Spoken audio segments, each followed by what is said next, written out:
Welcome to The Explainer. Today, we're going to break down one of the most powerful tools in business strategy, period. Porter's 5 forces. If you want to really understand what makes an industry tick, this is your key. So here's our game plan. We're going to start with a big question, then introduce the framework that helps us answer it. We'll break down each of the 5 parts, see how it all fits together, and then, most importantly, figure out what you're supposed to do with all this information.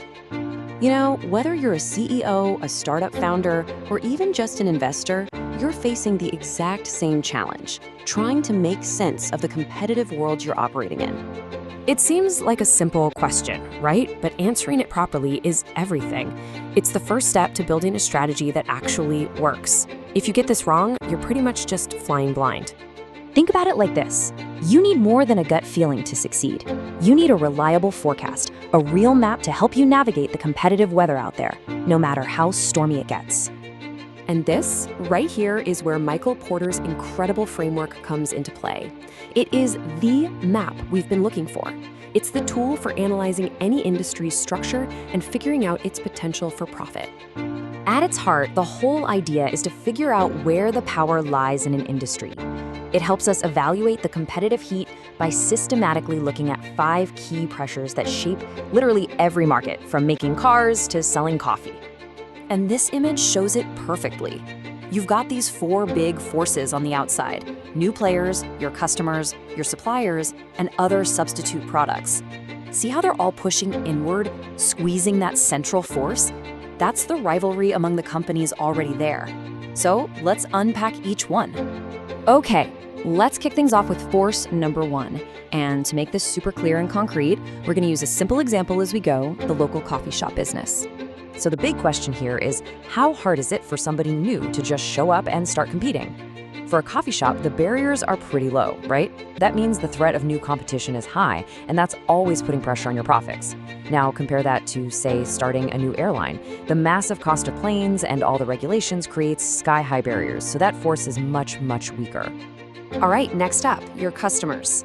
How much power do they really have? The question is simple. How easily can they force your prices down? Well, in our coffee shop world, customers have a ton of power. I mean, the cost to switch from your latte to the one at the shop next door is 0. You just walk a few more feet. That gives them really high bargaining power. Now, the opposite, think of a company like Microsoft. For a big business to switch its entire workforce from Windows to something else, well, that's a massive, expensive headache. That's low buyer power. Okay, so let's flip the coin. We've talked about your buyers. Now let's look at the other side of the deal. How much power do your suppliers have over you? We're talking about the people who provide your beans, your milk, your cups, everything. Think about it. If there are dozens of different coffee roasters and milk distributors you can choose from, which there usually are, then no single supplier has much leverage over you. You can just switch. So for our coffee shop, supplier power is generally pretty low. You're in the driver's seat. Now, this next force is really important, and it's one that people often misunderstand. A substitute isn't your direct competitor. It's a totally different way for customers to get the same basic job done. Right, so a substitute for a morning coffee from your shop isn't just a coffee from another shop. It's the energy drink from the convenience store. It's a cup of tea, or it's just firing up the coffee maker at home. The more good substitutes that exist, the lower the ceiling on what you can charge. And that brings us here, to the very center of the model. This is all about how intense the fight is among the players who are already in the market. So, just picture a street with a dozen coffee shops all crammed into a few blocks, selling pretty much the same thing. What's gonna happen? They're gonna fight. They'll compete on price, on promotions, on speed. It gets fierce. That's what we call extremely high rivalry. Okay, so we've looked at all the individual puzzle pieces. Now for the really cool part. Let's put them all together and see what kind of big picture they paint about the industry's health. Just look at this table. For our little coffee shop, 3 of the 5 forces are weighted high. The threat of new entrants is high, buyer power is high, and rivalry is high. That tells you immediately that this is a structurally tough business.